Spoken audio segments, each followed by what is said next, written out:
Hi, I'm Thomas Westbrook of Holy Kool-Aid, and I took a left at the Valley. I know we shouldn't have to scream that we're atheists, you know. We don't have non-astrologers and all that.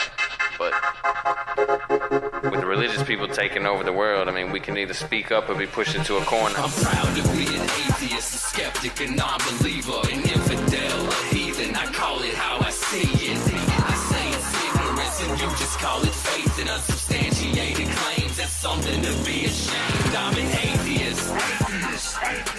Coming at you from colorful Fall, BC, this is Left of the Valley. My name is Kevin, and at my age, food has become more important than sex. That's why I've installed a mirror above my kitchen table. Oh my god. Joining me as usual is a team that will tell you that haters are just confused admirers that can't figure out why everybody loves you. Yep. She knows that by the time a woman realizes her mother was right, she has a daughter who thinks she's wrong. Nancy. You've been sneaking in my brain again, haven't you? And as a child, her menu had two choices: take it or leave it. Kristina. Yeah, well, sometimes there wasn't any take it. There was just nothing there. More like, get it before there's none left. Yeah. Exactly. And her computer beat her at chess, but it was no match for her at kickboxing. Kirsten. Not with these legs. Nope. Ladies, welcome back. Good to be here. I hope you had a great week. Of course, I have a puppy. How could it not be a great week? We're just going to keep on hearing about the puppy, aren't we? Yeah, you are. She's adorable. Okay, you got 30 seconds. Get it out. Puppy. She's adorable. I already mentioned that. And she's wonderful and cuddly, and she loves me, and she's going to be an amazing service dog, and I'm so excited. And she's a miniature schnauzer, which means she'll be on the show because she's probably going to be able to talk in another 2 weeks. Okay.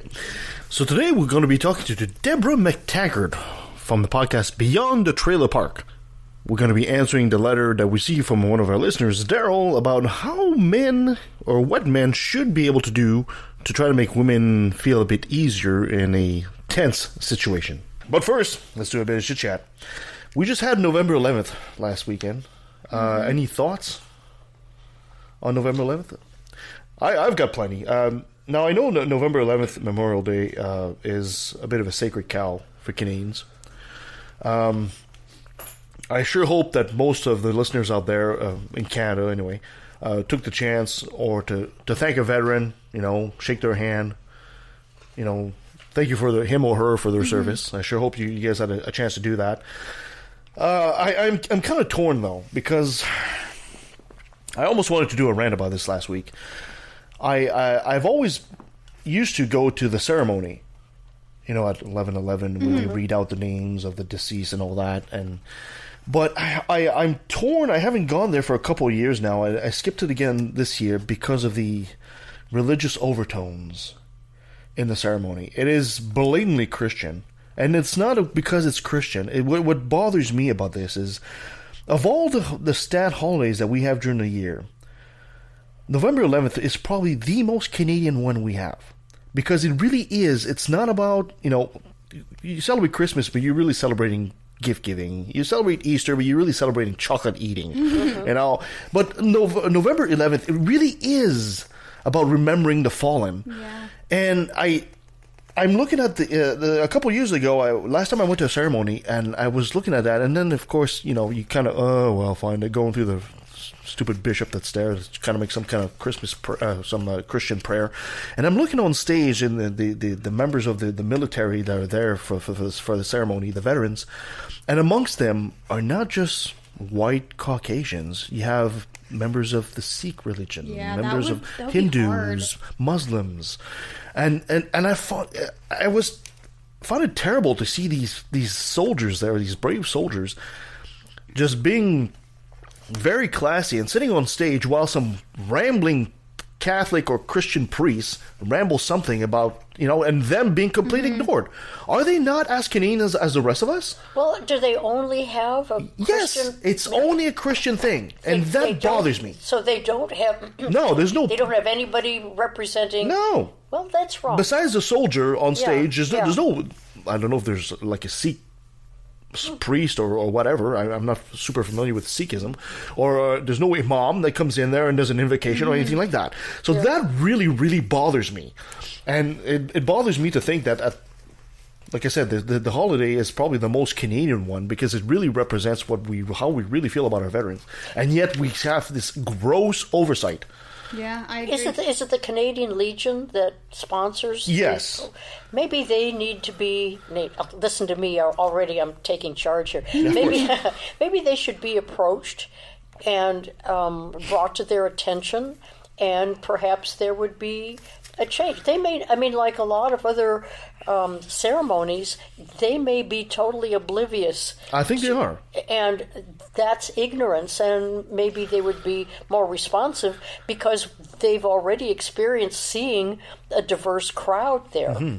And maybe one of the imams or one of the other people from one of the other religious groups could be asked to speak. Yeah, well, I think that's a big oversight. The best thing would be if you ask for an imam. But then that becomes more religious. It becomes a huge religion. Yeah. You should have no religion in it whatsoever and honor all the fallen soldiers. Yeah. But I think the problem is with the Legion is that it is run by a lot of the seniors out there, and I think they focus a lot on World War I, World War II. Yeah. But you have a lot of veterans now. They're like from the Iraqi War and stuff like that. They're more modern veterans, if I can use that word, and these people are not necessarily Caucasian white Christian. And they fought just as bravely as any other Canadian would. So really what you're saying is that you have a ceremony that's irrelevant to these times. I think so. I think it needs to be modernized, and you need to kick the religion out of that ceremony. You really do. I agree. In the name of equality and integrity, because if you can't integrate a soldier from a different faith because of your religion in our country, then what exactly do we stand for? Are these soldiers fighting out there? Is this? I can't remember. I can't help but think of this Sikh soldier with his turban there. Is he going out there and fighting and shooting people and risking his life so that we can continue being Christian here in Canada? No, that's not what he's doing this for. He's doing this for because what Canada represents. So do you have any ideas on how to affect change? Well, I think I might write a sternly written letter or something like that to them at the Legion there. I might actually try to get involved at some point. I don't know what I'm going to do, but it might not take. Well, if you decide and want to go, I'll go with you. You've got assassin contacts. Can't you just eliminate it? I'll go with you.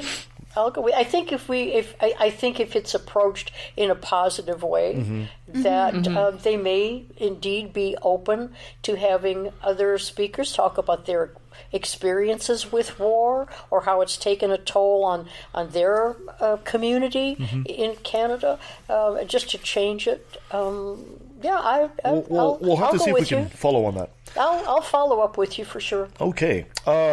Did you guys hear that cannabis, speaking of pot, we did a show about pot a couple weeks ago. The early data, now it's been legal for just about a month now, the early data is suggesting that there is no spike in pot impaired driving. Surprise. So I'm not surprised. They were actually concerned about that. Well, I would think that the people who smoked pot beforehand are the same people that are smoking pot. Now, I don't think there's been, a huge increase of people that, because it's legal, they suddenly decided to go from little old ladies to little old pot smokers. And anyone who didn't smoke before because it was illegal isn't going to drive now because it's illegal. Yeah. Like, if they followed the law in not smoking it because it was an illegal substance, they aren't going to be like, oh, well, it's legal now, so I'm going to break this other law that's more serious. So I'm already liking the fact that 1 month into legalization of cannabis, we're already debunking some of the myth. I'm already liking that, so let's keep it up. Yeah, do some scientific studies, guys. Did you guys hear about this company in the States called Ben Shot? No. It's in Hornville in Wisconsin. They gave their employees a Christmas bonus. The Christmas bonus was guns. Oh, my God. Oh, yes, I did hear about that. For their, quote, personal safety. Are you serious? Well, the company makes bulletproof glassware, right? So the employees must take a safety course before getting the gun. Okay, but that's awesome. Well, in a way, yes, but still, all the gifts. It was really something because when the photo was posted along with the fact that they got the gun. You've got, I guess there were about 25 people in the photo smiling and holding they're so guns. proud of the fact that for personal safety. As long as they got, like, training. They did. I have no problem with people having guns if they're trained. Your company's making bulletproof glass. Yeah. Would it be simpler to just give them bulletproof windows as a bonus or something like that for your I house? feel like that would have been an even better Christmas bonus. Yes, that would have made more sense. What? Yeah. See. Only in the with US. this, I would actually. I have no problem with them getting guns. Well, in one sense, no, but in the other, it's like it's still promoting more guns on the street and more guns, for the good guys with guns versus the bad guys with guns. I definitely think that the fact that they got a training course with their guns should have been more prominent. That's responsible. In the, articles and stuff, because that should go hand in hand with gun ownership. Well, it's not like they gave someone a gun who's has really bad anxiety and has a grudge. Well, anyway, let's not open the gun debate because God knows we'll be here forever. Yeah. Did you guys hear that there's a conservative MP? His name is Brad Truss. He accepted the endorsement of a hate preacher. Boy. So the hate preacher says that gays are the servants of Satan. Of course. Oh my God. This is an MP from Saskatoon. He went to Rebel Media. You know Rebel Media that failed Fox News North? Yes. My sister, when we were talking, would send me tons of their stuff and look how amazing these people are. I'm like, fucking kill me. The hate preacher is named Arthur Pawlowski, and he's had many run-ins with the law for preaching hate and gays gays are evil and all that stuff, and we should eliminate them. So it's not just in the States that the conservatives kind of have this kind of stupid moment. But I will say, in Canada, we look at it a lot more disapprovingly. Yes, I think so. In the States, if this happened, no one would care. It would every other politician is endorsed by hate preachers. Yes. But in Canada, we're like, that's insane. Don't do that. I think in the States they would basically say freedom of speech, and it's fine. Yeah.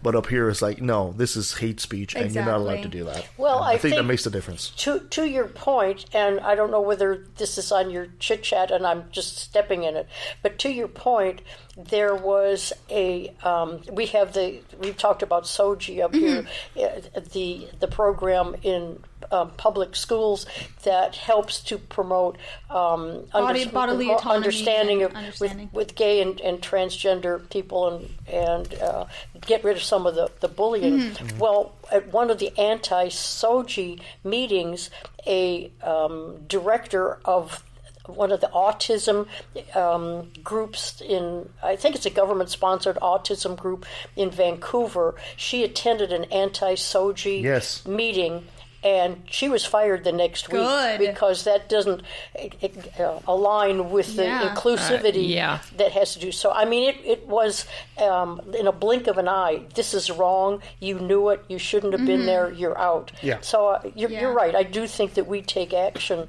for things like that a lot faster, and justifiably so. We've been talking a lot about, ever since Trump, especially about fake news, and this is a horrible little story that came out of Pathos. 2 men in Mexico were burned to death by a mob due to fake news. What? They accused them of being child kidnappers, and this is in Acatlan in Puebla, in Mexico. There, these guys are actually in the police station. Okay, and despite the police saying that there was no evidence and they were basically minor offenders, the message from the spread from the app, the WhatsApp, accused them of being child kidnappers and organ trafficking. Right?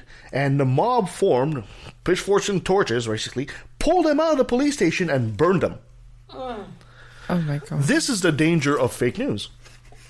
I mean, it doesn't take much for a crowd to rally like that. And especially just like a bunch of angry monkeys in a way, right? Especially if you get that mob mentality going. Yes. Yeah, it's a shame the police weren't able to. The police weren't overpowered by a mob, right? I mean, they couldn't do anything.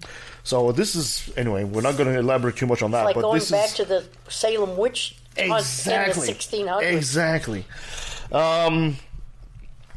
Did you guys hear that some Chinese road workers found a dinosaur nest Yes. with 43 eggs in Heiwan, province of Guangdong. I didn't know there were that many eggs. There's so many. It's much more than that, actually. It's they're about 5 inches in diameter, so they're good-sized eggs. Wow. And they believe they belong to an oviraptor duck-billed dinosaur. Nice. I see a sci-fi movie coming. This city is actually well known as the home of the dinosaurs because so far they've discovered 17,000 Wow. eggs in that city. That's awesome. What was different about this pack is they actually found the eggs in the city square, essentially in the center. Can't of the you city. see a really great animated movie based on Dinosaurs hatching, taking over. But they'd be so cute. They'd start out looking really cute. Nothing like a cuddly dinosaur to start your day, right? How they lure you in. Exactly. And last but certainly not least, I gotta mark the passing of legendary comic book writer Stan Lee. Yeah. Welcome, true believers and newcomers alike. Thus ends our tale. For now, we hope you enjoyed our scintillating saga of nefarious villain scheming and spectacular hero daring do. But until next time, true believers, Excelsior! Excelsior indeed, Stan. Thank you so much for the memories. Yeah.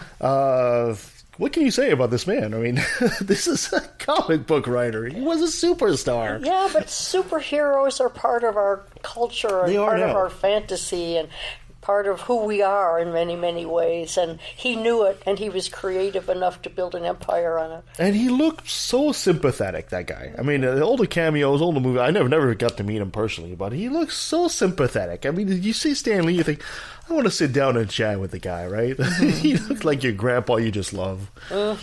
Would have been wonderful to have been able to interview him, wouldn't it? Yeah, but I'm not sure the scope of this show would have fit this. I mean, what do you interview Stan Lee about? I'm not sure if he was religious or not, or how he felt. Well, if you had been to an event of some kind and gotten him, yeah, that would have been interesting. I'm talking because you're good at that, you know. That would have been interesting. No, It would have. I would have liked to meet the guy, but he's. I think he points out one of the things that we love most about as a species is we love storytellers. We love, of course, in the Atheist movie, we love scientists and data and all that, but we're all naturally attracted to storytellers.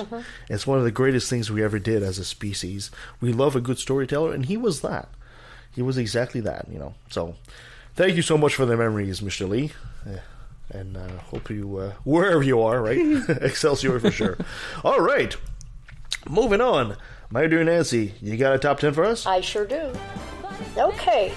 A lot of people this time of the year try to think of getaways for the winter. Oh. And so they ask their friends where to go, and they start looking at lists, and everything looks great. So this is a list of the top 10 places that are so overhyped. Avoid them. And you may not realize how overhyped they are, but here we go. They're in no particular order because one person's 1 is another person's 6. So here we go. The first one to avoid, according to Architectural Digest, and most of these are from Architectural Digest. Interesting. Yeah, is Cancun, Mexico.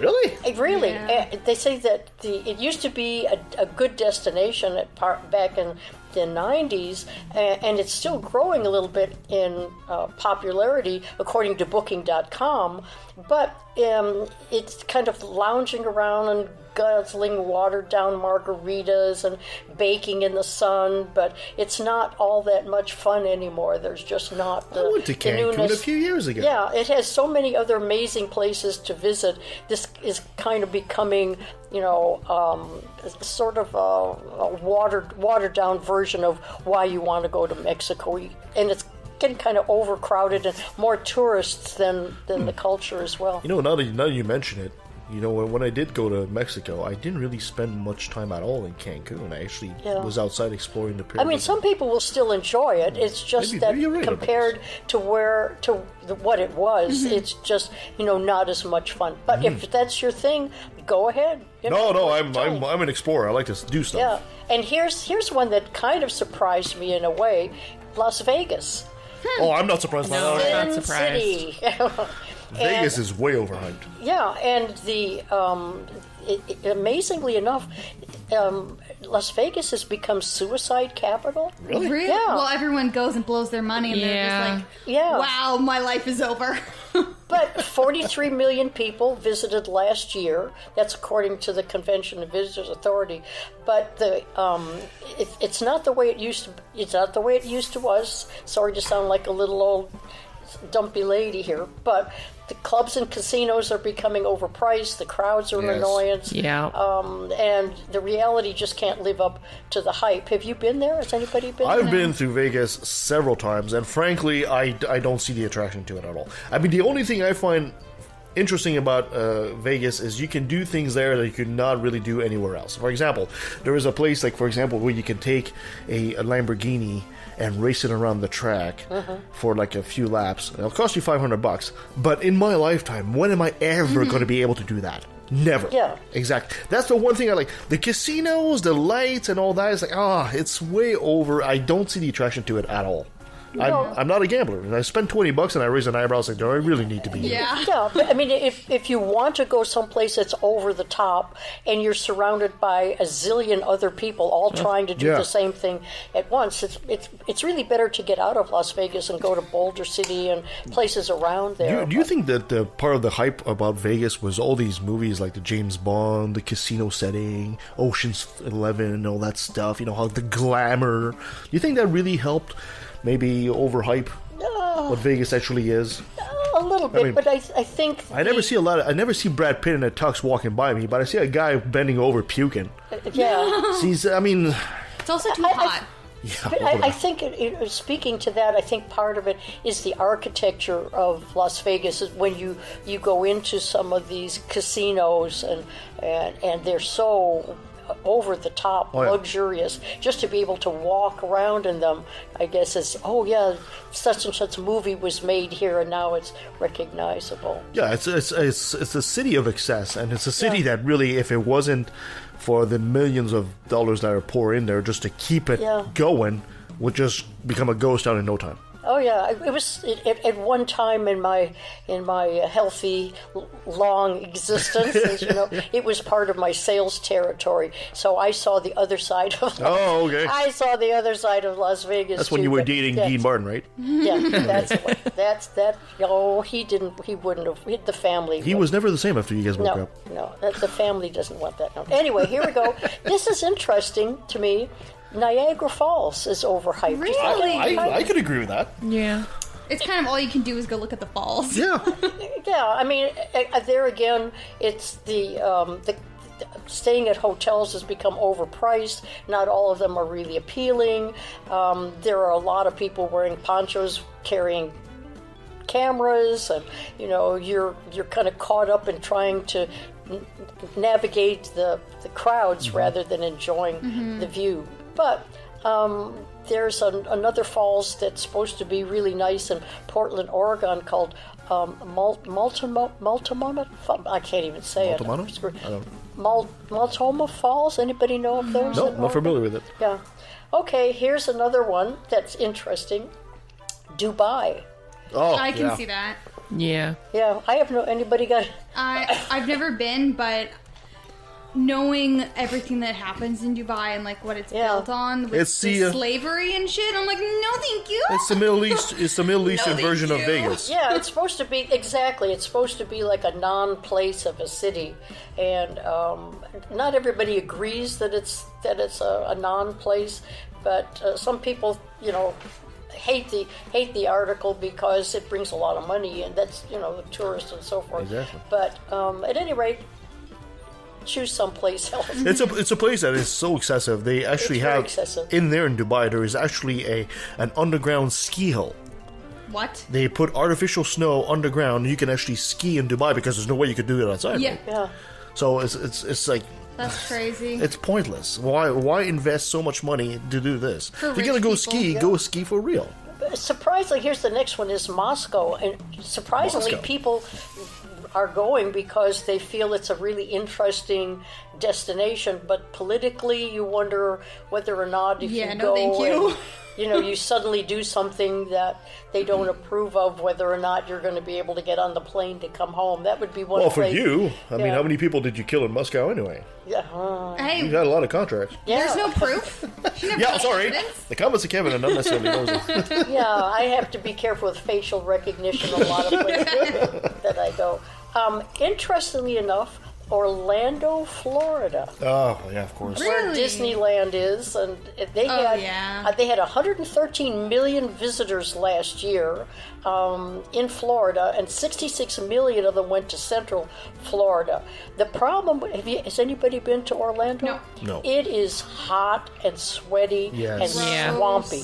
It is really basically hell. It's for me. uncomfortable. It's just really. I mean, people who live there, it's just going to get worse now. But when you go, and you go especially during the summer, it is. Well, climate change is just going to get worse. Right? It's just gonna get and the lines, That's why you go in November. Yeah. So, I mean, if standing in line and sweating is your idea of a lot of fun, and you've got kids that want to go, more power to you.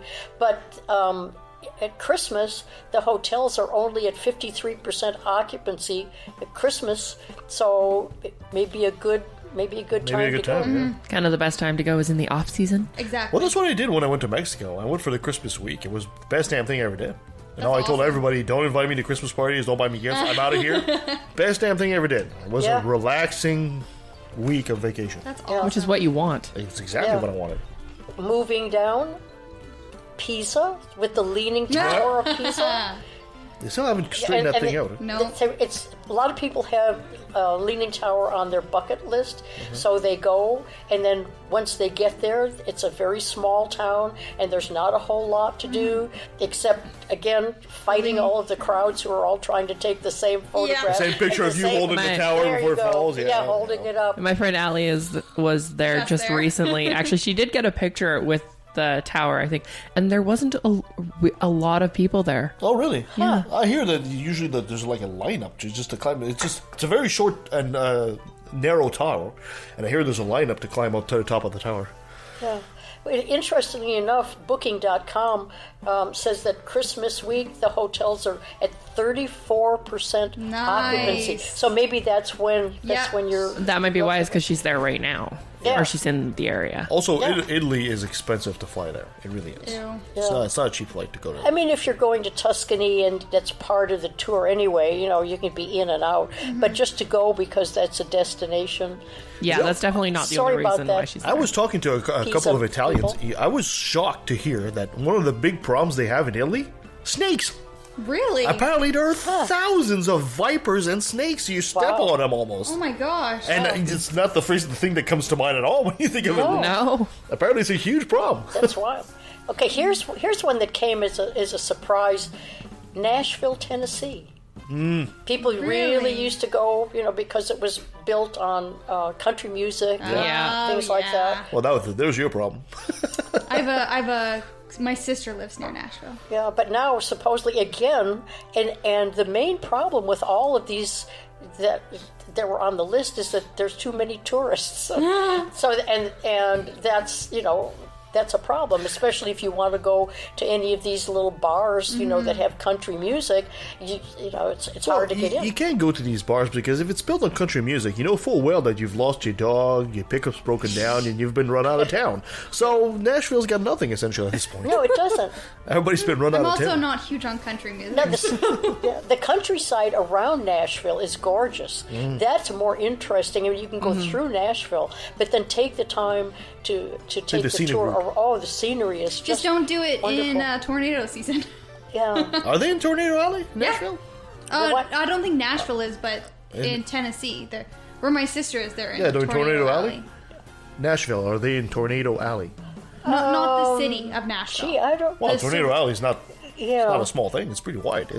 And of course, with climate change now, they're starting to see tornadoes up here. Yeah, Tornado Alley goes pretty much through Houston, Dallas, and up through. Yeah, it goes from Texas and it goes on the northeast angle all the way up. It's coming almost to Ottawa now. They're starting to see tornadoes around Toronto. Yes, climate change, right? There are states getting tornadoes that never got them before, so it's so are we now. Certainly could. In the country now. They're starting to they're starting to build a tornado alert system here in the country, in Canada. Wow. Well, that's good. Yes. Well, yeah, yes, but we good. didn't. No, it's not because we didn't used to have them. It's good that we're building a system. Oh, yeah, it's bad that we need this system. Sorry, Nancy. Okay, here's one that I agree with 100,000%. The Hollywood Walk of Fame. Yeah. I mean, it used to be they had some of the really classic actors, and you can put your hands down and put your feet and see. But now anybody, I mean, we could be on the walk. If we get on there, we're going. But if we're not there, I mean, there's so many other things to do. Well, Donald Trump got a star, so I'm not sure that's so much of a walk of fame. It's more of a walk of shame now. So, okay, last one, and I can understand this one, although it's kind of sad to me, is Stonehenge, because it's attracted people, through the decades, and it's an ancient wonder, and it's been in sci-fi movies, and pseudoscience babble, it talks about it quite a bit. But the problem is that it's all fenced off, and it's right can't next to get a in highway. there. You can't. You're at a distance because they don't want any damage to occur. So it's always like what happens. Yeah. So it's like you got to stand there like you're at a zoo, trying to look at the panther. And it's also right next to a major highway. When I went to Mexico, That's funny. I couldn't climb Chichen Itza because of that. They've closed the site down because too much damage from the tourists. So I went to Ekbalam, and they were already starting to talk about it because even though they hadn't finished excavating the site, tourists come in and they take a piece of the wall or whatever, and they take it. Yeah, exactly. So it's a problem. So where would you avoid? Let's see. Well, I read this wonderful article, which I think it was in the Beaverton, so we know how serious that was, about how they were having a problem with Stonehenge because it's supposedly supposed to be a Druid timepiece, and they had, because of daylight savings time, they had to set the clock back an hour. Oh my gosh. One city I'm actually surprised wasn't on there is actually Dublin. Actually, Dublin made the list. Just lower kind of down? Farther down. Further down. Depends on the list that you're looking at. Yeah. But Dublin and where the parts of Ireland, like the Blarney Stone, that's just too much hype. I hear that all the time. I don't know. Quick parentheses here. We're all Caucasians here. I don't know if you got some Irish ancestry, but everybody seems to be wanting to go to Scotland and Ireland, and I can't understand for the life of me why. It's green. Have you seen it? So pretty. It rains all the time. Okay. Well, you're an oddball. But I mean, for us, the scenery. The scenery? It's gorgeous. Rolling green hills. Wouldn't you want to go to the Amazon for scenery or something? Gross. No. Do you know how many animals can kill you in the Amazon? Well, have you been to an Irish pub? A lot of people will kill you in there too. Also, in the Amazon, you never get to see it rain. It always rains at night. I want just clouds you're an oddball. For us normal people, and I want to go on a trail ride for 3 days along the cliffs and by the ocean. I don't see the attraction to Ireland or Scotland. And the music is amazing. Don't. And the people are awesome. And you get to listen to those wonderful accents. Religious. Yeah. No, it is. It's gorgeous. I've not been there, but my cousin's been there. Top of my bucket list. I'm sorry, ladies. You're not making your sale here. You're not selling me this. That's okay. It's not working. I'm not trying to. So, oops. I think the thing that we can learn from this is don't go to the places that are really, really popular and they're like, top 10 places to go before you die. Go to the surrounding area. Yeah. It's always. And go in the off season if you are going to those popular places. Yeah, if you want the English experience, you don't go necessarily to go to London. Spend a day there, but then it's in the countryside that you get the real English experience. There is a list, and I thought it was really interesting, but I chose to do this list instead. And that list is, if you want to go here, go there instead. And it depends if you're looking for the architecture or the scenery, and it lists the ones that are overhyped and so you get underwhelmed to places that are very similar, don't get as many tourists, and it's a lot more fun and easier to go. So you're right. Absolutely. Well, we now know where to avoid. We're just going to find places we want to go. Exactly.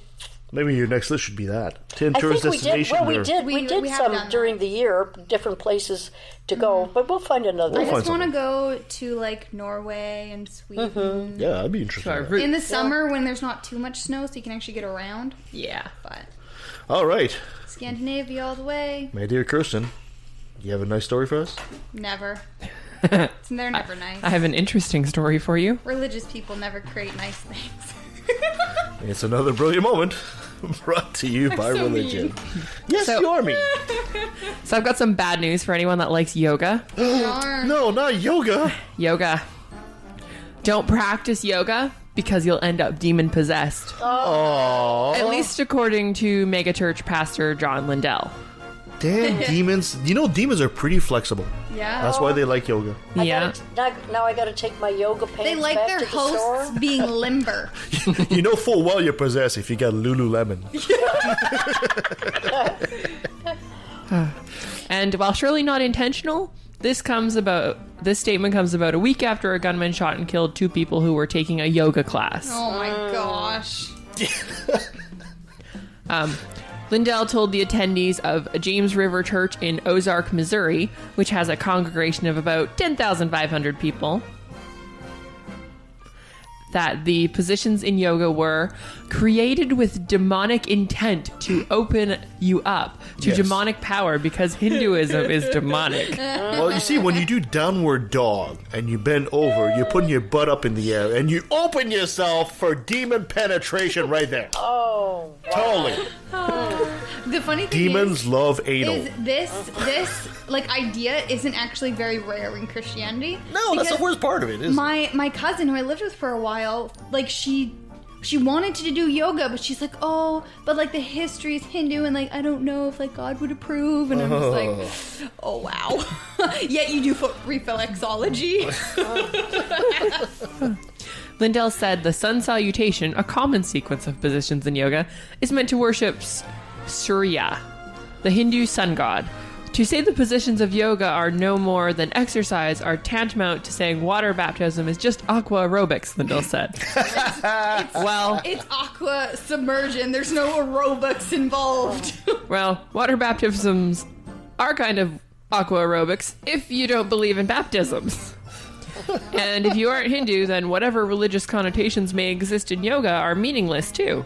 It's exercise and stretching. At worst, it's cultural appropriation. This is where you see Christian hypocrisy because, you know, in this one breath, you have this guy who thinks yoga is demonic. But in the other breath, I will show you easily, I can pull it up, where they have this preacher doing Christ Yoga. The Christian version of yoga, right? Christ Yoga. Stand and like with your arms out. Yeah, you do the sign of the cross the whole day. Oh my that's it. gosh. Oh, man. So, this is another great example of Christian hypocrisy at its best. I kind of like that whole Christ yoga Yeah, thing. I think It so. would make a T-shirt. I feel like I would shorten it to Kroga. Or just, Yoga. Christ, Christ toga. Christ yoga. Have a toga party with Jesus. You can like Okay. do yoga that acts out like beating him with like a whip or something. I love all of these things that Kirsten brings up that are marketing opportunities. I think so too. We have missed at least My a real dozen plan. really good marketing opportunities. This is for our audience. Audience out there, you have these opportunities. Go for it, man. You're making a fortune. And just don't forget us when you're rich. Exactly. But for the vast majority of yoga practitioners, at least of the basic white girl variety, it's about the health benefits rather than anything spiritual. It's more about like being in tune with yourself and meditation and shit like that. Yeah. In his notes from the sermon, Lindell includes several Bible verses pertaining to the evils of witchcraft, which is flat out ridiculous considering yoga's origins. It has nothing to do with witchcraft. Lindell said himself that yoga is a Hindu practice, and Hinduism isn't witchcraft. Christmas has more to do with witchcraft. Maybe he should, talk to some Hindus before going on a misinformed rant about it. No, That's really no. not the Christian way, is Yeah, it? that's not the Christian way at all. And by the way, if he's really has a problem with anything that has pagan origins, he's going to be shocked to learn about Christmas and Easter. Exactly. He is going to be shocked. Exactly. Which, of course, our Christmas special is coming up. We'll make sure to point those out. Yes. I'm so excited. Oh, yoga. And speaking of Christmas, Jesus was really limber. Liberty Counsel the religious right hate group, has once again released its annual Naughty and Nice list. Oh, God, help us now. I'm just hoping that this show features on the list. AKA the friend or foe list, telling Christians where they ought to shop over the winter. No, so anything on the naughty list is where we need to shop. Alrighty, so the nice list includes companies that promote Christmas by name and Jesus. The naughty list includes companies that say happy holidays because they silence and censor Christmas. So people who are inclusive and understanding that a lot of different religions still exist around the holidays. Yeah, everybody grab your pencil. We're Bingo. going to get the naughty list. And the nice stores are rewarded by the Liberty Council for treating Christians like the special snowflakes they can be. You know what I would love to do if I had a lot of money? I would get Starbucks coffee cups made, and I would just sneak him into a Starbucks, but they all have like satanic verses on them or something like that. Or no, Just to see Get what ones happens. that are just white. When they're cold, that when you get do it, so when they get warm, they it's Satan on it. Oh, that'd be hilarious. It's a bit more elaborate than this is like a coffee mug to do that kind of stuff. Sneak them in. So it's really interesting to see how short this list actually is. And now what I've included here isn't the entire list, but it's not as long as you would think it is. Who do we think is going to be on there? All right. I think Target's going to be on the Don't. good list. I hope Target's on the good list. Okay. Nice list. So these Hobby are people Lobby. we don't shop at. So these are companies that recognize and celebrate Christmas. By now, name and Jesus. Hobby Lobby. Well, duh. Now, watch what you're saying there, because you might be surprised. Actually, you won't be. Okay, these are the places I can't buy. So, stuff. I'm not this is gonna the like nice this. list. American Eagle Outfitters. Okay, don't like them Oh, anyways. really? Bath and Body Works. Don't like them either. You certainly like their soap that we have in our bathroom. I wonder if they know is they're that on the nice Bath list. and Body? I thought that was what's it called? No, you get into these Do you shops. think these companies know they're on some Christian? No, they probably Right. don't care. That's true. For some of these on the list that they actually have a link to, they actually have the phone number, so you can call them and tell them how great they are about it. Okay, so Best Buy, Oh, come on, Best Buy. You're better than this. Hallmark, Okay, yeah, Oh, but they're okay. very religious. Hobby Lobby, Of Duh. course. the Home Depot, Really? Good thing I shop at Rona. well, there's a really the guy who's in. Oh God, is Rona on here The too? guy who's the head of Home Depot is a Trump supporter. Yeah. JCPenney, Okay. Kirkland's. Kirkland. Oh God, is that Rona?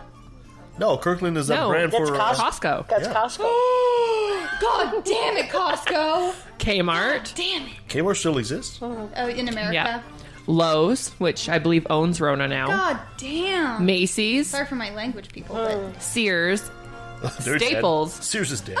and Staples, and not surprisingly, Walmart. okay, I don't like them anyways. Okay, but they don't endorse the right. They don't openly endorse No. the right wing. No, it's their Besides the very. few, like- They use They're their the like Merry favorites. Christmas, Yeah. and rather Right. than going for the Happy Holidays. Okay, now No, my question would be, are those companies that like specifically like it's not just this is how it's always been, so we're just gonna keep saying it, or like okay, we want to promote Christianity? I don't think it's so much just promoting Christianity. I think that's just the way I they're think kind of looking some into of it. them probably. Oh, are. Like, absolutely, some of them. Like I'm the gonna ones have I to didn't. look into the Staples and be like, Staples, do I have to I stop buying from can you? show you the actual list because Okay. it gives like a little snippet 'Cause and I like description about it. Staples. I shop at Staples a lot. Actually, I don't have a real problem with it. I mean, they're trying to make a profit from the season, and it's Yeah. it's, Like I don't think this is like overly Christian, unless rather than they're very. unless their profits are actually going to hate groups on the right. Yeah. Yeah. So at any rate, okay, that's Like So- Chick-fil-A. that's a good list. All right. Now here's where we're actually going to shop. Here's the naughty list. Barnes and Noble, Okay, once again on the naughty list. again. Okay. Again. I love books. Gap Inc., which includes Gap, Old Navy, and Banana Republic. Okay. Okay. Target, Yay. Yay. Walgreens, Okay. Academy Sports and Outdoors, Never heard of them. Burlington Coat Factory, Never heard of them either. They used to be good, but they're not anymore. Dick's Sporting Goods, Oh, they actually stopped selling guns. Oh, Did they? that's Yes, it did. fantastic. Yep. Yep. J. Crew Outfitters, Never heard of them. The Limited, Never heard of them. The Loft. Never heard of them. Like I said, it's a surprisingly short list. This is actually all the ones on the naughty Oh, list. sad. Lord and Taylor, What is that? Lord & Rite Aid Taylor's a very Pharmacy, high-end women's store in the States. and TJ Maxx. Oh, wow. Okay. And that's the entirety of their naughty list. Not as long as you would think it would No, be. it isn't. So they're more secular in their approach, or more inclusive in terms of saying holidays rather than They're more Christmas likely to be exclusively? like happy holidays Right. and things more like that, and be more kind of a little bit for everyone rather than just Merry Christmas So, and Jesus and like. So they're the very nation. likely to get a visit from Joshua Feurenstein with his So- red hat and saying how horrible they are. Yeah, well, maybe they have things for Hanukkah and things for Kwanzaa. And Are maybe these yeah. in their policies? These are probably the companies that specifically state you have to say this to the customers. Probably. They have like policy and I like. don't know if they can actually do that, can they? Can you Well- actually force your employee to say Merry Christmas? Well, you can like have like a policy of like, okay, this is how we want to greet everybody. yeah, you can have a suggested policy, I guess. Yeah, like including everybody and making it kind of more open for like all the people rather than just the very typical Merry Christmas where some people might not go by Merry Christmas. It's kind of a little bit into the whether you say Merry Christmas or Happy I Holidays say during the both, season. honestly. You know what you have to do now? You have to go to one of these stores like Hobby Lobby and do some demon yoga in there and really I have think their they mind would blown. kick me Well, out or kill it- me. So just go to work? Bellingham, which is 40 minutes to the south, just opened a Hobby Lobby, and I was appalled to think that they're still expanding. And I go by there, and I can't even look. I try not to have my Acknowledge them. Well, did you guys hear that? We didn't talk about this, but we should have talked about this. Did you guys hear about the owners of Hobby Lobby purchased what they thought were remnants of the Dead Sea Scrolls? Yes. And they turned what? out the Dead Sea Scrolls. Oh, And they turned yeah. out to be fake. yeah. Serves them right. No, really, they're fake. Oh, Shocker. oh well. Thank you, ladies. And when we come back, we'll be talking to Deborah McTaggart of Beyond the Trailer Park. So stay with us. A Canadian, a New Yorker, and a Southern belle walked into a podcast, and all hell broke loose. Seriously, though, what happens when we three ladies get together? Well, definitely a lot of talking. And accents. Funny accents. Well, I don't have an accent, but my co-hosts sure do. We mix North, South, and the Great White North together for 2 hours of pure secular discussion. Nothing is off limits. From goofy religions like Scientology, woo like ghost hunting and alternative medicine, to hardcore history, hermeneutics, sex, and science. We cover it all. What the heck is a hermeneutic? Well, it's not a guy named Herman who sings falsetto, that's for sure. Join Beth, Ashley, and myself, Deborah, every Monday night at 9:30 p.m. Eastern, and we take you beyond the trailer park and bring the conversation to life.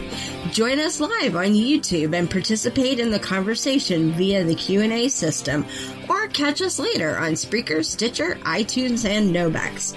Visit www.beyondthetrailerpark.com for links to the show and our upcoming schedule. Bring your wine and sweet tea and settle in for fun facts and free thinking. We happily wear the explicit tag, though, so make sure to wash out your mouth with something tasty before listening. That's live at 9:30 p.m. Eastern on YouTube. Come give us a like and a share, no matter what type of accent you have.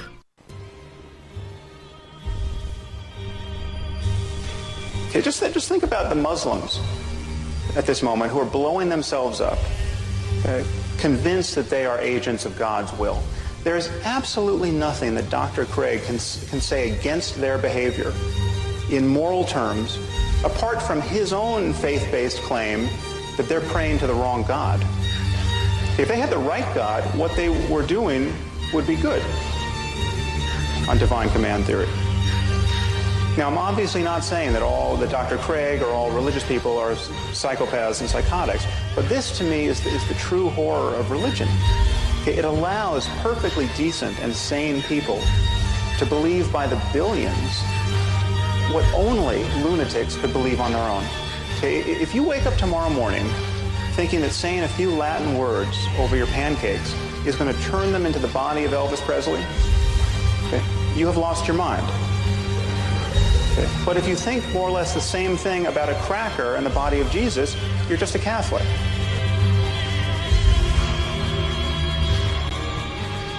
All right, so our next guest is none other than the hostess, or one of the hostess anyway, from the Beyond the Trailer Park. She's a friend, she's a snappy dresser and a snazzy dancer, even when she punches herself in the ribcage. Deb McTaggart, thank you so much for joining us at Left in the Valley. You're very welcome. Happy to be here. Yeah, we're so glad to have you back. Always good to have you back. It's been a while. Yeah, I guess it has. It has been a while, but that's all right. Remember that time we brought her on CIVL radio and we had her explain to us what a glory hole was? That was hilarious. That was absolutely hilarious. And she totally did. She totally did. Live on radio. That was great. Why wouldn't I? That would have been so entertaining to watch and to listen to. Oh, we had this. Hey, it's too bad you guys don't have video. I could show you my water bottle collection. Oh, God. I'm afraid to ask. Deb, for maybe some of our listeners that missed that show with you, maybe you'd be so kind to give us a quick bio as to who you are and what your show is about. Sure. Well, I am one of 3 co-hosts of our main show, Beyond the Trailer Park. My other 2 ladies are Beth and Morgan. And we get together once a week, and sometimes we have guests, and sometimes we do go ourselves. And we just talk about anything that we want to talk about in regards to secularism. It's usually to do with secularism, atheism, picking at weird cults or, topical news, whatever we feel like. So sometimes we have a guest to fill in the information. Sometimes we do our own research, but we do a lot of talking. So I gotta ask a question. Beyond the Trailer Park, where did you get that title? So our full name is Atheists on Air Beyond the Trailer Park. So we are actually a spin-off of a show that sadly no longer exists due to real life issues.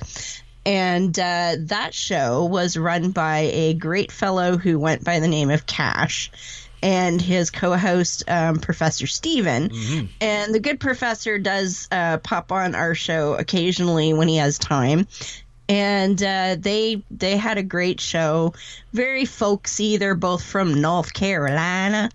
And one of the favorite parts of their show was a piece that Cash did. And it was the goings-on in a little place called the Catfish Creek Trailer Park. Oh. And the person talking about what was going on was Pastor Leroy, who was, what do you call himself, a Baptist-Costal minister. A Baptist-Costal? Yes. And so he would come on and talk about the goings on in the trailer park and maybe read the church bulletin and things like that. So when we started the show, we wanted to pay homage to that. So we started with Beyond the Trailer Park. Fantastic. Well, today we invited you because we received a letter several weeks ago, and Kristina had a chance to answer to it, but it was one of our listeners named Daryl, and we wanted to talk about relationships and interaction between men and women, sexual abuse and stuff like that, because Daryl reached out to us and he said that he loves the show and he listens to us and all that, but he's a big guy. He said, if I remember correctly, he says like he's like something like 6'5", close to 300 pounds. He's a big boy. And he says, unfortunately he has the issue that sometimes he walks into an elevator and there's a little woman there and she naturally kind of cowers away and she's scared. And he's trying to ask for advice on how to put these women at ease, and I've asked Kristina to answer to that. By the time Nancy and Kirsten weren't here, well, they're here with us today, and I thought, why not bring you in as well, because you've been on that side. Maybe you guys can give some great advice to Daryl. And I'm definitely not 6'5", that's for sure. That's for sure. Neither one of them. Well, all three. There's nobody in this room that's 6'5". No, so. he's a big boy, and I can understand the issue, right? I mean, put it this way: I can still walk under a volleyball net without crouching. Oh my goodness! Yeah, that's okay. My aunt was so small she had to get on her tippy toes to spit on the floor. So I thought, since I have you three ladies here, I thought you guys could address this letter from Dale, because this has been bugging me, and we had Kristina answer, and I felt that even though he said that he felt that we answered the question, I didn't think it was a good enough answer. So I really want to get through this to answer Dale how we have women of different generation here, and how you guys would tackle this. And you know what? It'll probably help guys all over the place, because I feel I'm in the same boat half the time. I mean, I'm not a monster, but I am fairly large, and you know, even me, I walk into an elevator, and sometimes, you know, you can see the woman, she just goes into the corner right away, like I'm gonna jump her or something. It's like, no. And I imagine it happens in any sort of secluded space, like. Yes. You know, if you happen to be walking in a street that's late at night, or a deserted corridor somewhere at a workplace, maybe, or places like that too. And I feel that's important for guys to realize that, because I think there's a whole dimension of what women go through that most men don't realize. The idea that it seems to me that a lot of women live in a constant world of fear just by the way they're walking down the street and stuff like that. And I really want to have your advice from all you three ladies today about how we should try to minimize that from our male's perspective. Yeah, what we can do. It's a good thing he asked, because there aren't that many guys that are as aware as No, I think most of us aren't. Because women generally don't talk to other people about their fears of being alone in a dark place, or walking from the Walmart to the end of the lot to get into their car, or walking through a parking garage that even in the middle of the day is not well lit, or in a building where you're going past a lot of different corridors, or in the stairwell. We're just attuned to, you know, I better really be careful, you know, and be aware of where I am. Yeah, I definitely would say I'm very cautious. I wouldn't say necessarily there's like, I'm scared of what might happen, but like I'm very cautious about. I would agree with that. Yeah, I don't feel scared necessarily, but I learned a long time ago that being aware of your surroundings is very, very important. So, and you think of if you ever watch nature shows and they talk about prey animals like bunnies and stuff, and that's kind of how they operate. They are just always sniffing the air and kind of making sure that there aren't any threats around. Yeah, Deb was on our friend Robert Stanley's show. Was it a month ago or something like that, and was talking with Matthew as well about past negative sexual encounter, I should say, or experience. Well, I was molested as a child. Yeah, okay, and Robert pointed out, you know, he pointed out that, you know, for example, and I'll paraphrase what he said, and I completely agree with what he said. You know, if I walk out in the middle of the night, like right now, if it was the middle of the night, I could walk out with not even clothes on, and I would not really be afraid of being attacked. Maybe you'd be arrested by the cops, but that's something else. But, you know, it never actually crosses my mind that I'm going to get jumped unless I come across a group of several individuals that are looking really shady. But besides that, it never ever crosses my mind. I think most guys don't understand that women always have that on their mind. Well, and to me, the sad part is that's born out of necessity, but it's also born out of that whole, well, what did you do to cause that to happen narrative? Yeah. Which we need to get away from that big time. Because I mean, it's one thing to be self-aware and to just be generally, you know, protective of yourself, because everybody does that to some degree. Like, everybody looks both ways when they cross the street, hopefully. And if you don't, you should. Exactly. But we need to get away from this idea that the onus of women to not be abused is on us.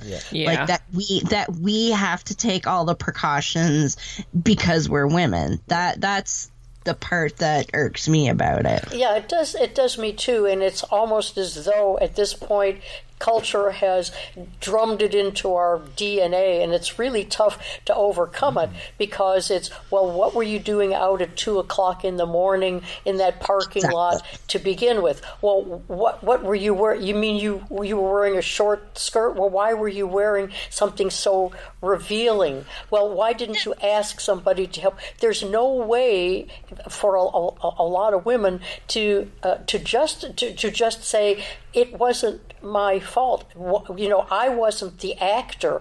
I was the victim here. You know, and it's a double victimization. To now have to define yourself for being human and being in a place where some predator looks at you with hungry eyes and decides to pounce. Well, and I forget. Am I allowed to swear on this show? You can't fucking swear here. All right. Because I have long said, you mentioned, Robert saying that, he could walk outside naked. Well, a woman should be able to walk down the street buck naked with a tramp stamp that says fuck me and not be molested. Yeah. Like, that's the level that we need to be at. Exactly. But she would be sued for false advertising, though, right? Well, maybe. Well, Deb, do you think that in the new Me Too enlightenment that we seem to be in now, that more women, mothers, are taking the time to be able to, and fathers, I don't want to be sexist here, do you think that there's more education for young boys now in terms of how to treat women so that maybe in another generation, women are not going to be in the same position that we find ourselves in? I think it's going to take longer than a generation, and I say that as a studier of history for my entire life. It's so ingrained in our historically patriarchal societies. I think it's going to take a little more time than that. Yeah, I agree. I agree with that. For sure. I think we've turned the corner, and I think that the idea is becoming more and more acceptable, and people are starting to do it. But I think it's going to be several generations before we get to where we need to be. But if I can ask that to Nancy and Deb, because you guys are old enough. I can't ask that to Kirsten because she was barely a twinkle at that. But if you compare, for example, to the 1980s, we are doing better than we were back then, are we not?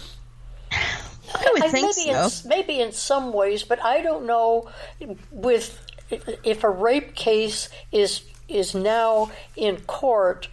I know that some judges are still looking at the rapist as, well, we can't really, prosecute you because there's not enough evidence, and we don't want to ruin your whole career. Yeah. So that's still going on. Kavanaugh, they literally said, well, should we ruin this man's life because of something he did when he was 17? Yes. Yeah. We should. Well, I don't think he would have ruined his life anyway, right? I mean, he wasn't on trial. Because the worst thing that could have happened to him at that point was that he didn't get the plum job that he wanted. Exactly. Although I have been told that there is no statute of limitations in Maryland for rape. So there is, or was at least, the possibility that he could have been prosecuted. But, I mean, come on. I doubt that would have gotten much of any traction. No, but I think guys indulge in that because they realize that it's low risk, because they know that there's nobody there except the woman who can tell the story, and they can tell a much more compelling all story. They have to do is make her out to be a slut and exactly, or drunk, or a combination of both. And the thing that gets me, that supposed scholars and learned people don't get, is just because she may have said yes to a lot of other people doesn't mean that she would say yes to this asshole. Yeah, exactly. Yeah, that's true. Okay, so if we're gonna answer Daryl once and for all about him going to a place there, and he's a big guy, and he walks into the elevator and he sees one of you ladies there, and you're obviously in awe of this man's size.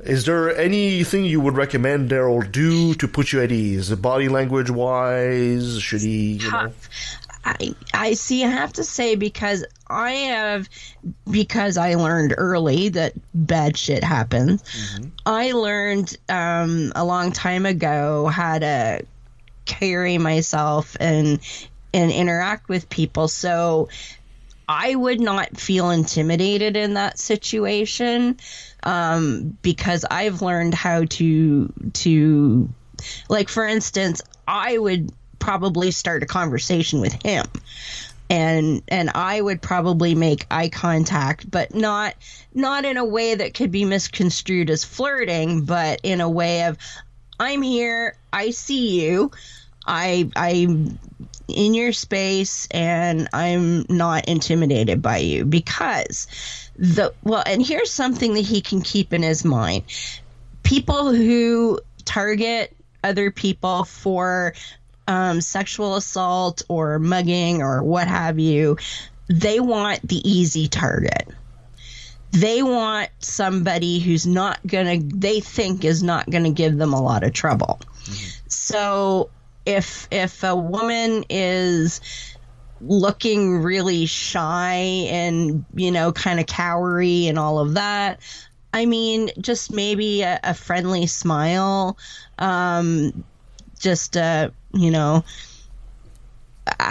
it's hard to say, though, because I'm not intimidated in that situation. I don't know, girls. It is hard to say, because as soon as I start putting a friendly smile, babies start crying.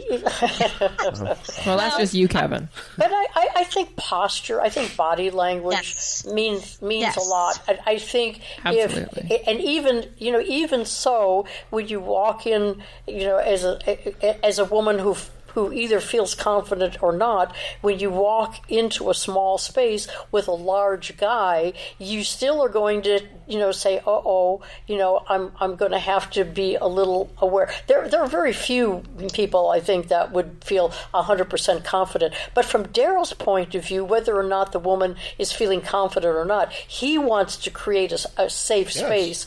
So I think a smile and a loose posture and, good morning, how are you this morning? Exactly. That is or are you going to the 6th floor with me? So a woman realizes, where's this guy going, and so forth. But just kind of anything that he can do naturally that's not forced, just to kind of say, I'm a relaxed guy and I'm okay. Well, no offense to you ladies, but from a man's point of view, you are not easy to read. A lot of women are really not easy to read. Yeah. I mean, I can even tell of an experience I had. I remember this one time, this girl, and I was working out at the gym, and she was absolutely flirting with me big time. And for some reason, she made a 180. As I approached her, she would cower away, and I thought, okay, is she playing with me here, or is she actually afraid? Until at some point she was kind of stuck in a corner there, and she was smiling, but it's like, at that point I didn't know what to do. It's like, okay, do I approach her at this point, or do I walk away? I could not tell. I really could not tell. And I think a lot of guys find themselves in these situations where, he didn't mean to do anything wrong, but he did probably harass her, but it was never meant as such. So I would say just ask. Like, look, I got the feeling that we were having a connection here, but now I sense that you might be a little nervous. Am I reading it wrong? If so, hey, no problem, but I just want to be on the same wavelength. Well, I'm going to play devil's advocate again here for a second to push back against you ladies, because let's face it, guys speak literally, but most women speak metaphorically. Even if I rarely get a straight answer out of a woman to begin with. Hey, that's true. I'm a very literal kind of person, actually. But I wasn't flirting with you, Deb. So.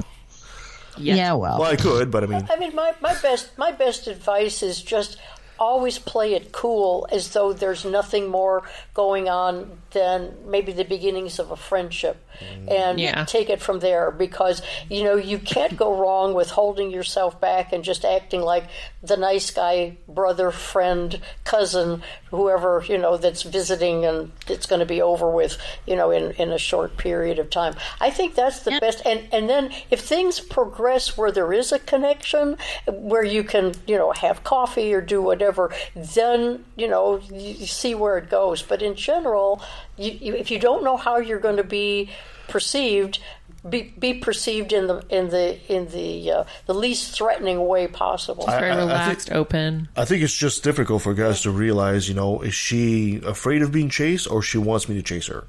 And this kind of body language does not translate very well. Don't chase. Well, yeah, but if she wants you to chase her, then what, right? Well, but then you're putting the responsibility on somebody else to determine your behavior.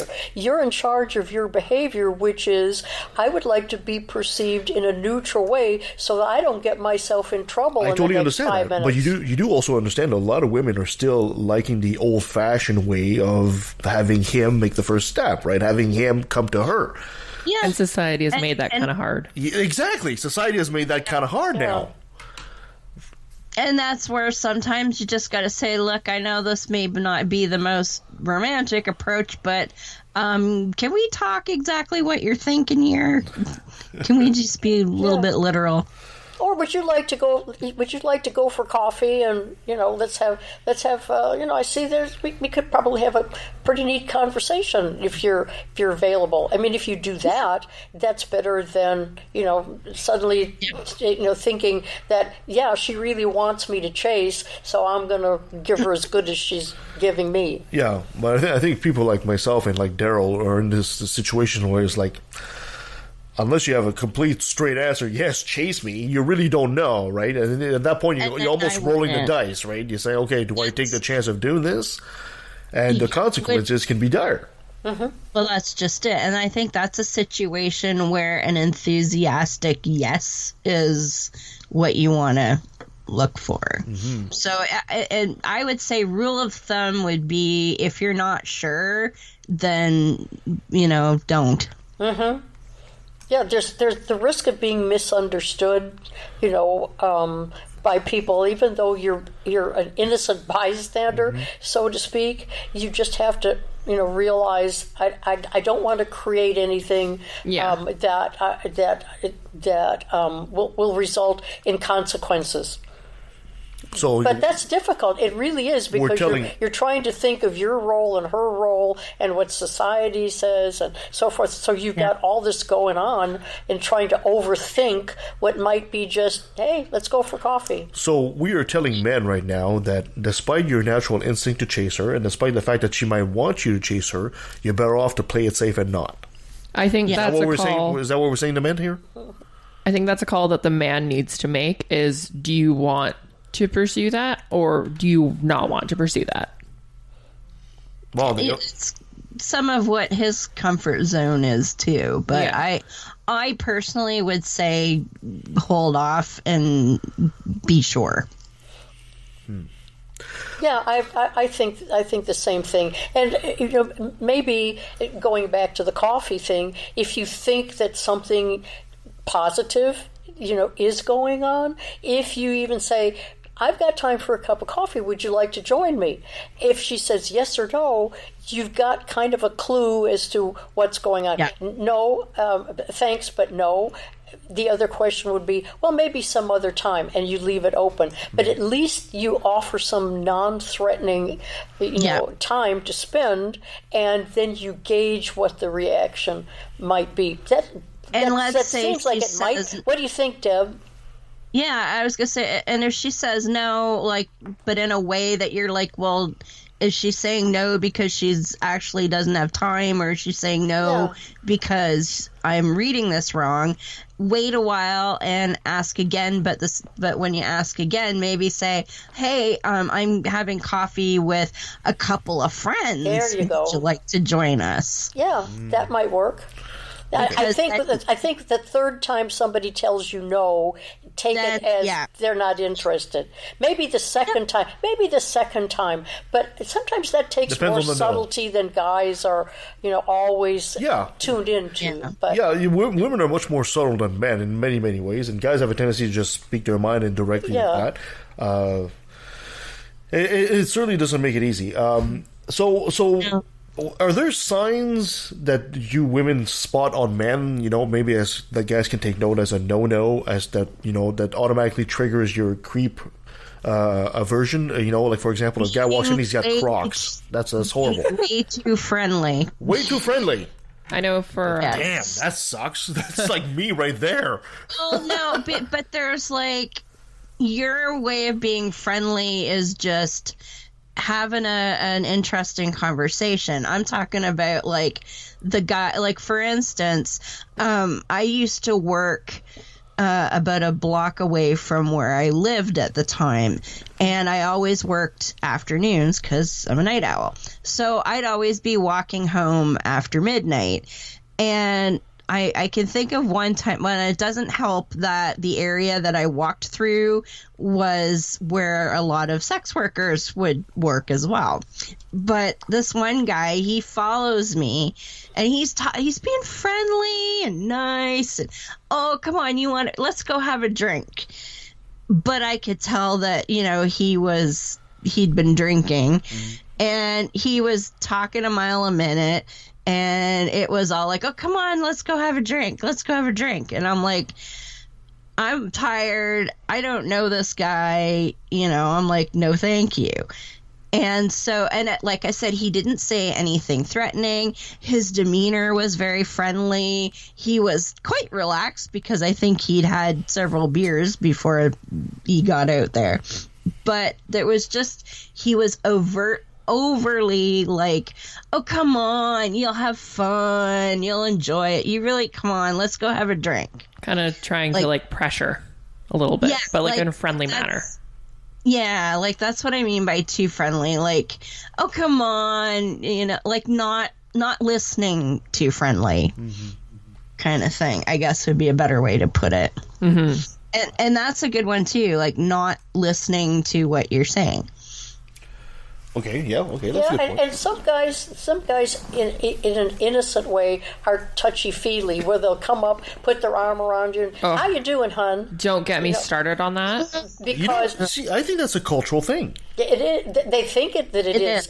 And whether it's how you doing today, hun, or you're really looking good today, and they mean it innocently, or maybe not. You talk about a trigger. That's a trigger. See, this is so funny because I'm obviously from a different culture, right?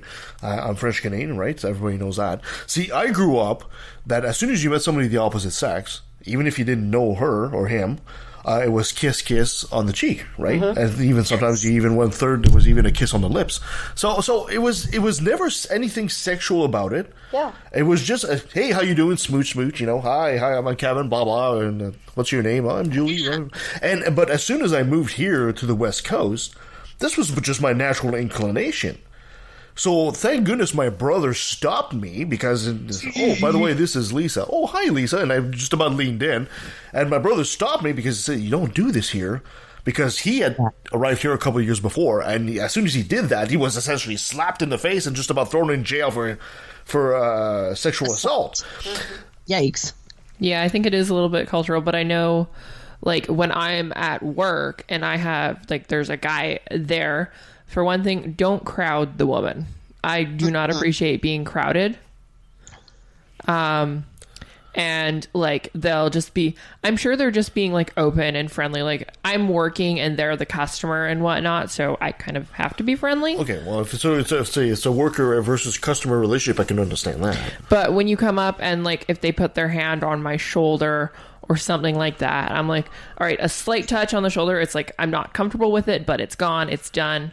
But when the guy This is a customer. Okay. I've had this happen multiple times. It's usually older men. Okay, I get that. And there was one time But if it's me... If it's you, I don't have a problem because I know you. I know you're not doing anything. I have no problem giving you a hug or whatever. Yeah, we hug all the time. But, like, right now. If there's a complete stranger and they, like, go to touch me, it's like, that's not okay to just go and touch somebody that you don't know. Or people that are just they don't understand personal space. Yeah. And too close. Like, I always try and keep a buffer between me and the customer. See, that personal space, that personal bubble thing, that to me sounds like an American thing. And it sounds like it's something that us Canadians, many Canadians have adopted, but it seems like a very American thing. Stay out of my bubble thing. Well, it depends on the person. Yeah. Like, it doesn't particularly bother me that much. It would depend on who's getting too close to me. So if it's somebody on, say, public transit who maybe should have had a shower this morning, I'm like, ooh, can you stand back like 3 feet? But if it's, somebody that I'm mildly acquainted with or whatnot, and I'm stuck in an elevator with a bunch of people, like, whatever, I'm not going to worry about that. Or, I know in the past, I used to be a customer service trainer, so I was teaching adults, and sometimes you're trying to show them something maybe on their screen or whatnot, and you do kind of have to get in close to run their mouse or whatever. Yeah. And so in that instance, I would say that's where you kind of ask permission. Like, is it okay if I come in beside you and use your mouse for a minute? And if it's not, then you find a way around it. Because that's the best pickup line I heard. Can I use your mouse? Yeah, I mean, it's tricky. It's tricky to negotiate, Deb, because I've been in situations where either I or someone that I'm with, or the situation that I've observed, where people are talking and I'm not really aware. I mean, you're within what I would consider to be sort of a comfortable distance, and yet the other person, who is 100% of the time a woman, will suddenly put her hands up and say, "You're in my space."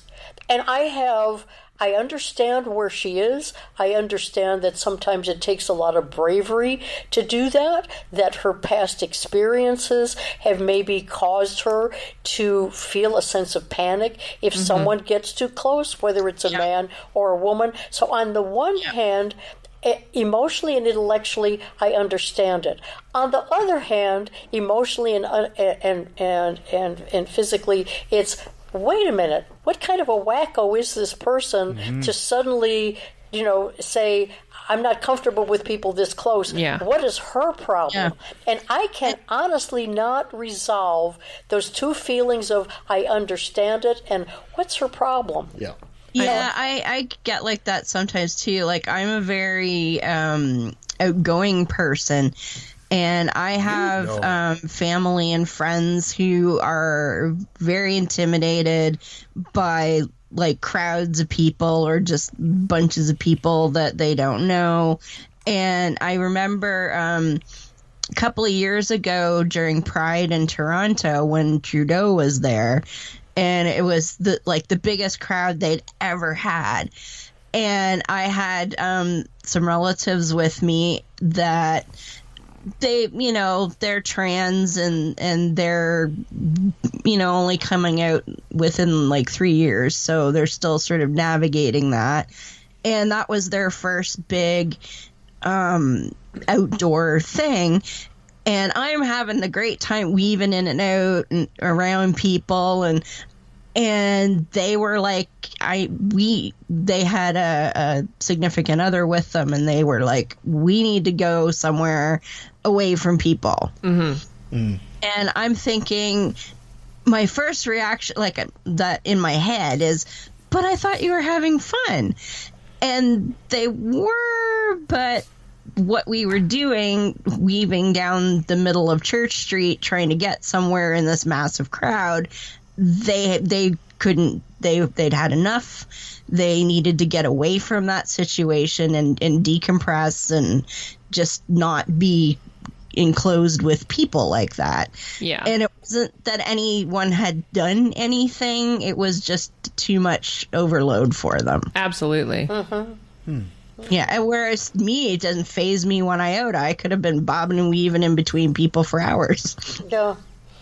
Well, it'll probably sort itself out as we become more aware of, how other people react to closeness or distance or energy, positive energy, or it's not negative energy. It's just more of a protective energy. Yeah, I guess, but it's not easy to be able to tell someone else how to deal with those kind of situations when they're not really as aware and as self-aware. Right. Okay. I know one thing that I will do if I find, like, again at work, because that's where I deal with it the most, is if somebody is getting kind of close, I'll take a step away. So it's subtle. Yeah. But it's, if you I'll take a step away, so we're at a more comfortable distance for me. I'm still interacting, I'm still helping the customer. I'm not like being like, whoa, hey, like, enough's enough. The only time I really did that, and even then I didn't say anything, was when a customer came up, was when I was outside, and put his arm around my shoulders, and I took a step away. That was probably about a good 2 feet. I just took a giant step away. I kept up with, like, the conversation, whatever, but it's a very non-subtle step of, like, that's not okay. You totally missed the opportunity to do a nice, good arm bar on him. That would have been so sweet. No, I think that's a perfect way to handle it. I really because do. If you want to continue, if you want to call me out on that, go right ahead. I'm at work. I have a lot of people here that will back me up. All I did was take a step away because you were getting too close. I'm calling you out. You should have done an arm bar. I don't want to get fired. Yeah. Self-defense, dear. No, I think that sends a message. That sends a message. Exactly. And it does it, with not. There's no question, and it doesn't create anything negative. That might start a bad conversation that you don't want. But it doesn't. It negates. It doesn't. Whether it was just like a friendly, just a natural, like, touch on the shoulder, or you're trying to be, like, creepy or weird. Any of that, it covers kind of all of that. I'm taking a step away. I'm not comfortable with that closeness. I'm going to step away. And what you're saying about, how it's tricky to navigate a lot of this stuff, I think we, in historically speaking, we've evolved to be used to being able to look at a person and kind of know most of the important stuff about them and not have to really work that hard on a one-to-one, like if you're meeting somebody in the elevator, we don't think of needing to sort of assess that person as an individual. We look at them as, oh, it's a dude. It's a big dude, so he's probably like this. And I think, over time, we're starting to get away from that, and I think that's a good thing, where we need to start to get used to viewing every interaction with another person as a separate thing. Like, we can't look at somebody and just assume stuff about them because of how they look. We need to get away from that. Like, I was a goth back in the day. You were a goth?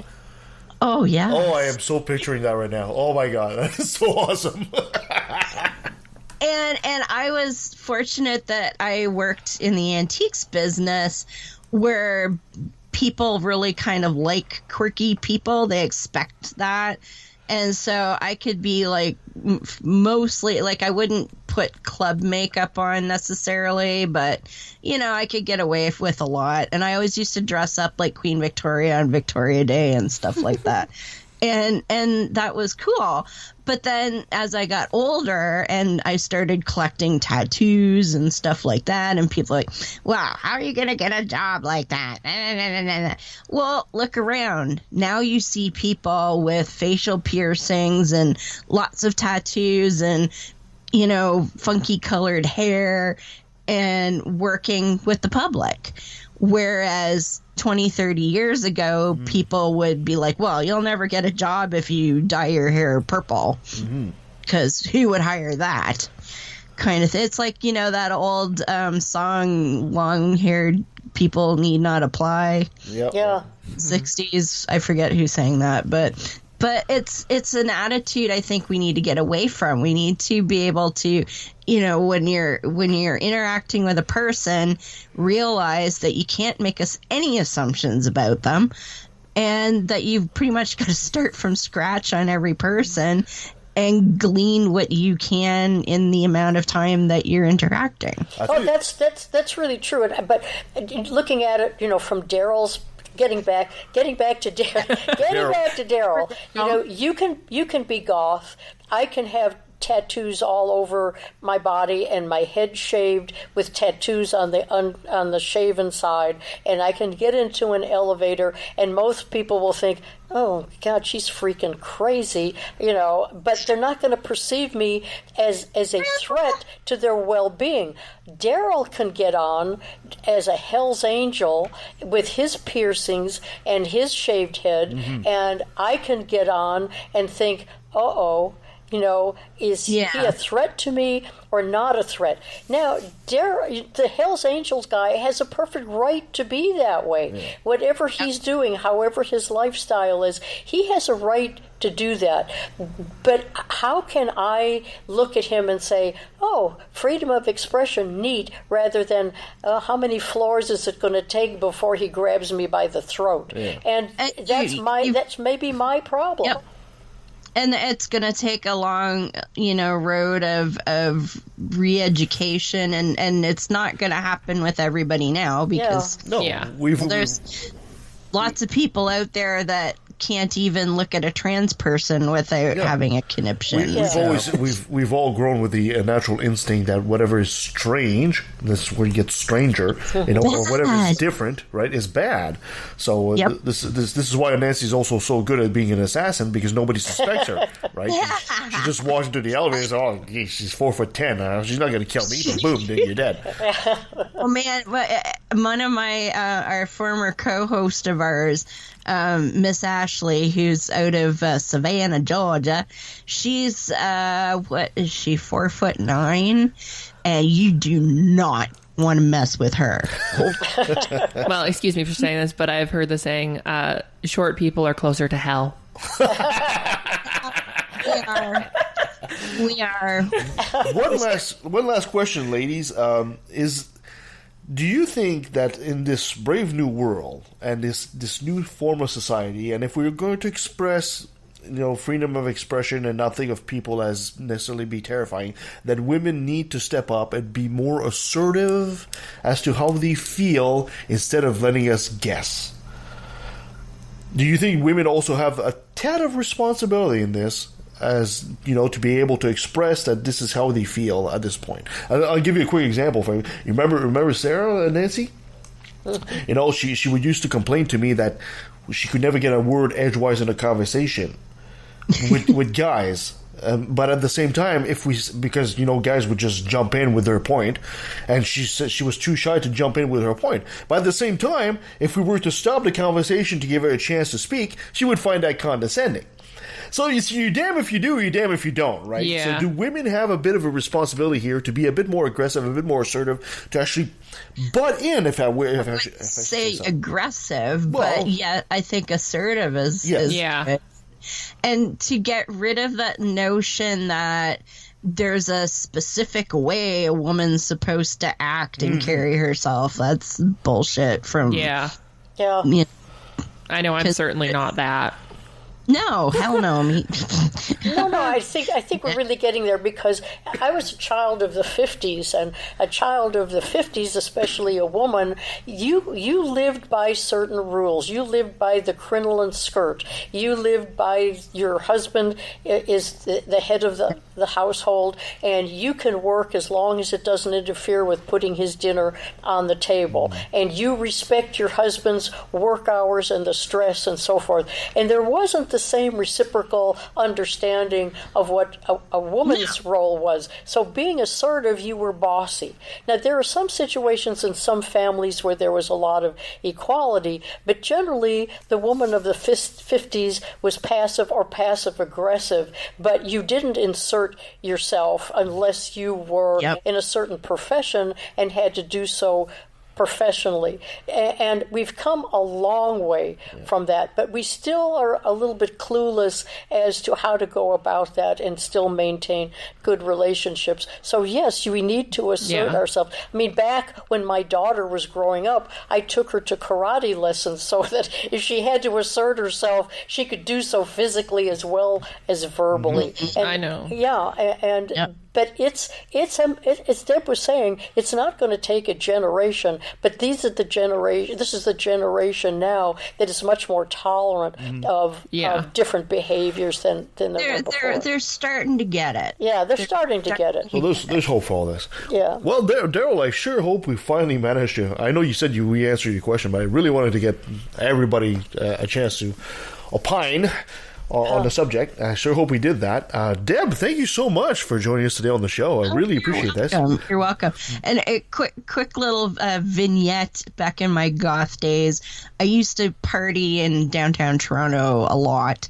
And my family is a bunch of Southern Ontario rednecks from the farm. So my mother was all like, aren't you scared to walk around Toronto in the middle of the night? I'm like, Ma, I'm with all the people everybody's afraid of. It's fine. Oh, Deb, I love you. That was great. Fantastic. That's brilliant. Deb, before I let you go, take a minute there to talk about your show and plug yourself. Be shameless, my dear. Yeah, sure. So we're Beyond the Trailer Park. We're Mondays evenings at 7:30 p.m. Eastern most of the time.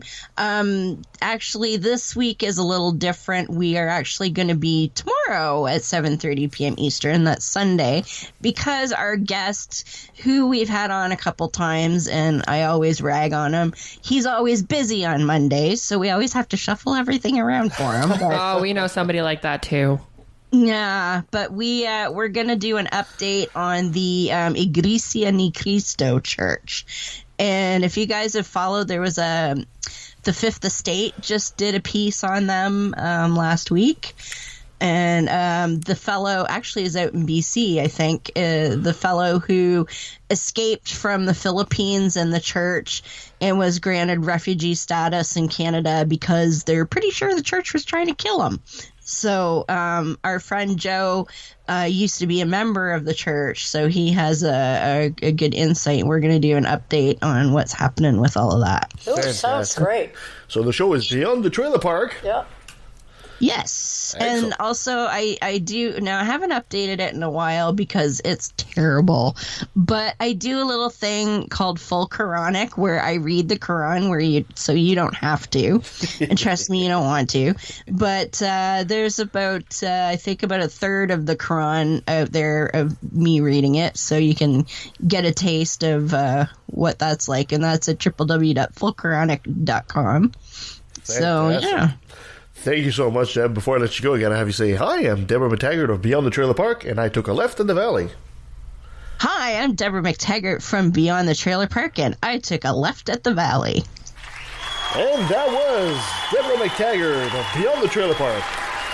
Wow. She's such a hoot. What a great conversation. Yes, you know, her show is very, very different, and you know, I've appeared on her show a few times myself, and I recommend it. You know, if people want to watch something that's very different, you know, they have this interesting dynamic between some Canadians and some Americans, and she also does a lot of pro-Canadian knowledge that she spews out, especially about our politics. So you can actually learn quite a lot from her show. Yeah. Beyond the Trailer Park, guys, check it out.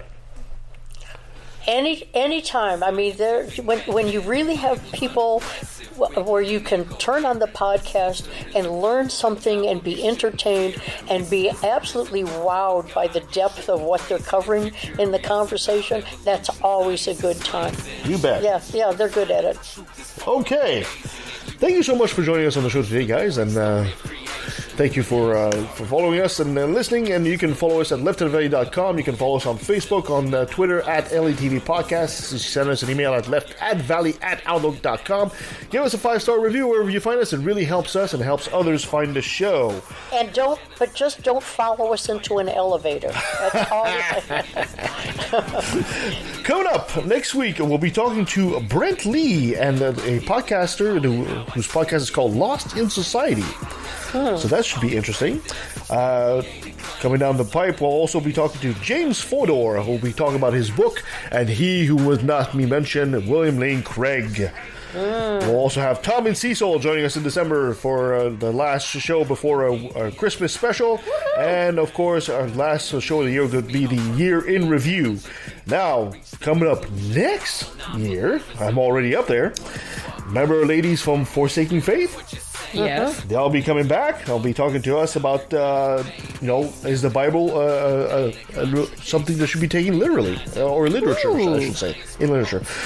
Our friend Chris, who's been doing a debate with Robert Stanley, will be taking on John the Engineer, the Godless Engineer, about the historicity of Jesus. Wow. And we'll also be talking about our friend, Rich Lyons. We'll talk about his podcast, Life After Faith. Good lineup, as always. A great lineup. Jesus Christ. Where am I going? Oh, this is for January. We're already looking into February at this point, so we'll be having a fun time. We'll be starting the new year with a bang. We sure are. All right. Well, thank you so much, guys. Until next time. Atheist, a skeptic, a non-believer, an infidel, a heathen. I call it how I see it. I say it's ignorance and you just call it faith and unsubstantiated claims. That's something to be ashamed. I'm an atheist. Atheist. I'm an atheist. Atheist. I'm an atheist. I'm an atheist. Now let me take a sec. Don't mean it sounds so hateful, but I swear to God, pun intended, I find it disgraceful that thousands of children are raped by priests, and since they're holy men of God, they get away scot-free. And the Pope does his very best to keep it on the hush. Don't wanna affect business, he loves money too much. We know that they love the kids, but how the fuck can we protect them while they planning to molest them? We teaching them to respect them. Fuck that. The system is broke down, working backwards, and the only action or tactic I plan to practice now is to attack them. The parties of God's hands are bloodstained, millions of murders by believers, and they're all in God's name. And let me take a sec, don't mean to sound so hateful, but I swear to God, pun intended, I find it disgraceful that many atheists are told to be quiet. You're not alone, speak your mind, time to let it be known. I'm proud to be an atheist, a skeptic, a non-believer, an infidel, a heathen. I call it how I see it. I say it's ignorance and you just call it faith and unsubstantiated claims. That's something to be